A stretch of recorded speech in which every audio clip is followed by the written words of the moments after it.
Okay, chapter 3 starts with Raphael still speaking, and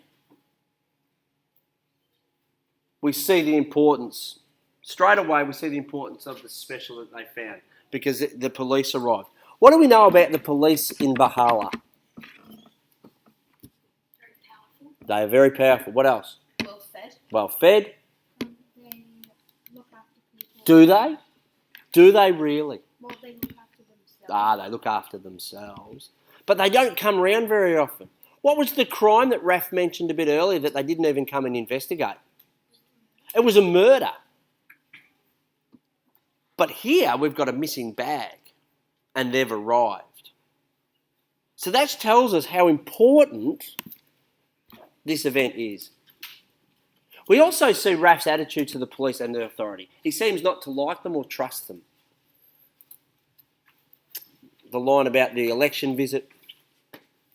And as Hayden said before, the police in this book appear well fed, and that's probably a bit of a line to their corrupt nature, and we'll see a bit more of that later. This is about when they find the bag, and the policemen have come around, and they're actually explaining to the people who are gathered how important it is. The policeman claims, as it says, where is it gone? A friend of ours has a problem. It's a pretty big problem. We're hoping you can help. He's lost something important, and we're giving money to anyone who finds it. That's an indication from the author that this is an important piece of advice, trash. That the police have come and they're going to help. And then, of course, they offer to pay 1,000 pesos to every family. Yes. This is part 1, chapter 3.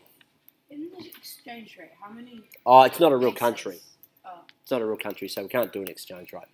But it'd be very small. It'd be in the dollars, maybe.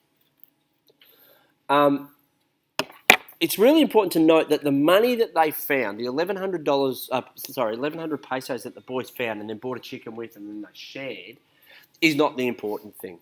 And we know that for a fact because the police are already offering more than that. They're offering 10,000 to anyone who can find it and 1,000 to every family in the area. So the money's not important. So that should tell us as readers that the important things are the key, the map, and the ID card.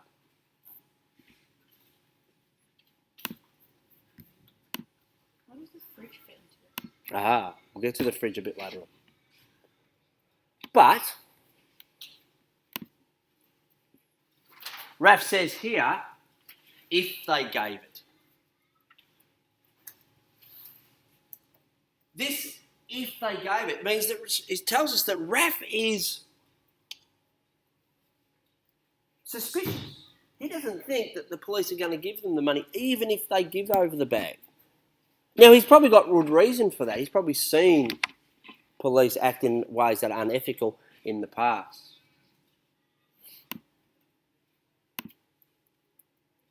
It also indicates how powerless these boys are. Down here, when he's stupid, Arnie tells the policeman that, yes, Raph found something. Raph, of course, lies. And not only was he lying to protect himself, because he's suspicious of the police, but he's lying to protect his family. And, as we see a bit later on, he's hoping that he might actually get more money. If they're willing to pay 10,000 today, maybe next week they might be willing to pay 20,000, depending on how important it is. And that tells us that he's a smart person. Tells us that he's brave. Okay, he's not going to be someone that's easily intimidated.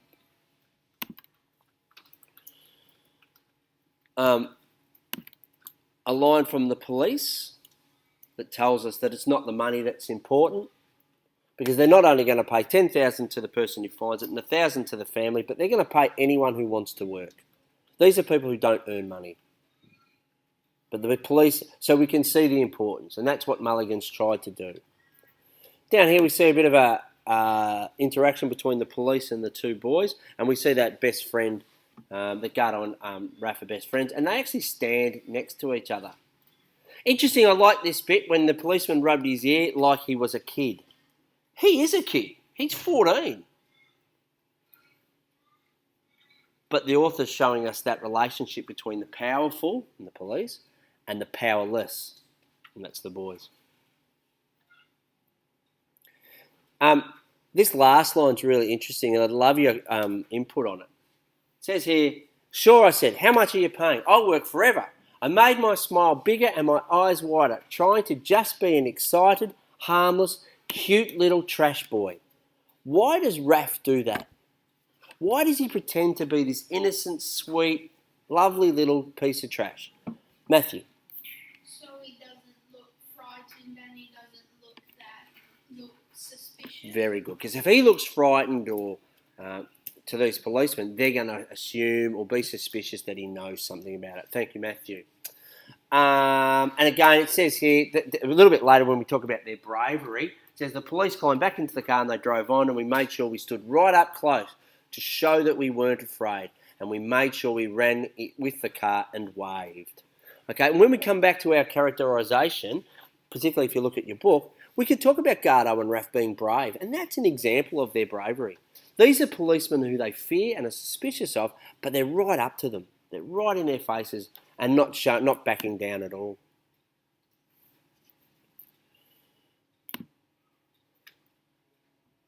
There's him lying to the police, again indicating his courage and his bravery.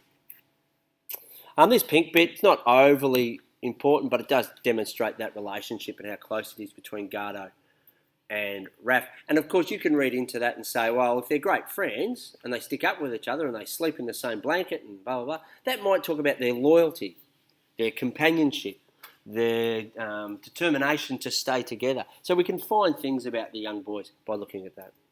I like this part too at the bottom. We live high. It doesn't mean high up in the air. It means they live well. They live the rich, the good life on the dump compared to others. And it goes on to explain why they think that. I might go through all that now, but you certainly can. And I also must admit, I love this bit where he describes his treasures. And I was reminded of that saying, of one man's trash is another man's treasure. And if we go back and think of Wally, we see that collection of treasures.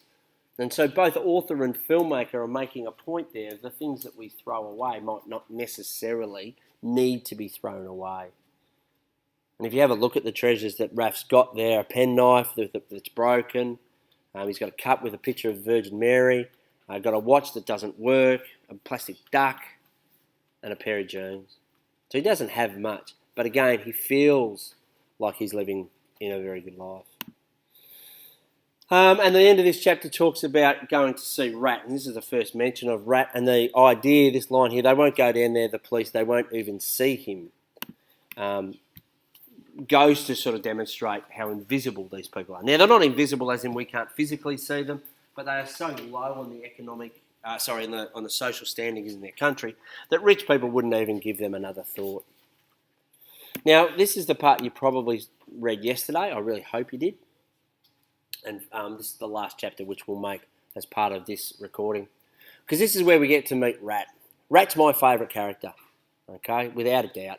Gardo and Raph are probably stronger physically, but Rat's the best, I believe. And there's lots of reasons why I think so. The first of those is that he has nobody. Everyone, as Raph and then later Gardo explained, have some family. He has nobody. And it says there, nice little line there, comes from way up part of the city. He comes from far away. And that's important to know because it makes him a bit of an outsider.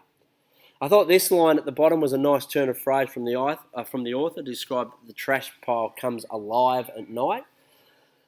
Excuse me. And that alive, that movement and stuff, as we know from later on in this chapter, is from the rats that would be crawling through the trash at night.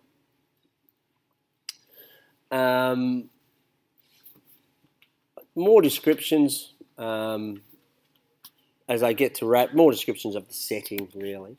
And then we get to Rat. And it says, Rat lives in a hole. He's got a high little voice. The only thing Rat had, apart from what he wore, was his hole. It says there in that yellow part there. Raph says he wouldn't have lived there. Anywhere would be better than here. For a start, it was damp and dark. For another thing, I would have been scared that the trash above would fall down the stairs, trapping me like it did on Smoky Mountain. That tells us something about Rat. If he's willing to do something that other people aren't willing to do, what does that tell us about him? He's brave. Very good. Okay.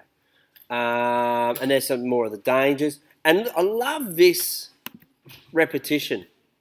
Mulligan repeats the word trash. The poor souls that are still down there with the trash, into trash, rotting with trash. Because there's this notion that these people are trash. They are waste. They aren't worth anything. And of course, part of the story is us learning that that's actually not true. They are actually intelligent, brave, determined, wonderful young people. They're just in a pretty ordinary situation. Physically, we see Rat is small, frightened eyes. He's got big broken teeth sticking out his mouth. I think later on they're described as straws. Described him, he looks a bit like a monkey, and he was called Monkey Boy for a while, and now he's called Rat, mainly because he lives with the rats and he looks a bit like one. His arms are as skinny as pencils, and Gardo's crack about breaking them made him smile. You'll see here's a spelling error in the book. I don't know if your book's got that, but mine certainly has. He's got crooked teeth. He blinked and has a twitch, and when he's scared, his whole head starts to shake. He wasn't scared right now. He's interested. This kid's an intelligent kid. That's the other reason I like him. You can see down there that Rat is intelligent and insightful, and he's immediately aware of the situation. Okay, he said, what's in it? Who's it belong to? Who? He had a thin, breathy little voice like he was 6 years old. He knows. We found a bag. It's got this stuff. Can you hide it? All right. Why do you want me to hide it? He understands the situation immediately, whereas even better than the other two boys, I would have thought.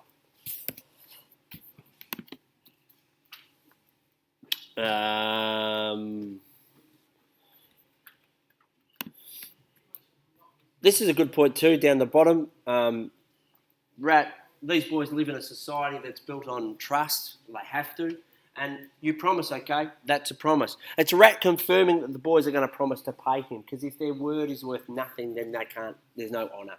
And he needs to be paid, so he's going to make the boys stand by their honour.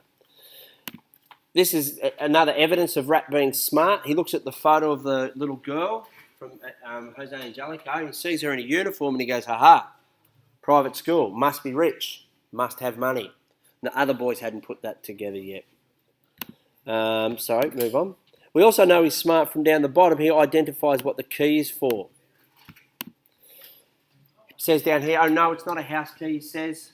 He hadn't noticed the key in the darkness. Now he picked it up and put it next to the candle. He looked at it again. Oh my, you don't know what this is, do you? Suddenly he's the one in power. You don't know what this is. I do. So if you want me to help you, you're going to have to pay some more money. And he does that. He extorts another 50 out of them, where he says he wants a better deal. Give me 100, not 50, because I've got the answers. They're all indications of how clever he is. And again, he almost threatens them, make it 100 or you get no further. I'm the key here. And in fact, in many respects, Rat is the key, because he understands what the key is for. And the last little part we'll do, and then we'll get on to the reading again today. Rat's able to identify what the key is for. It's for a locker at a train station. And so clearly there's something hidden there. So we now see the importance of the key. Okay.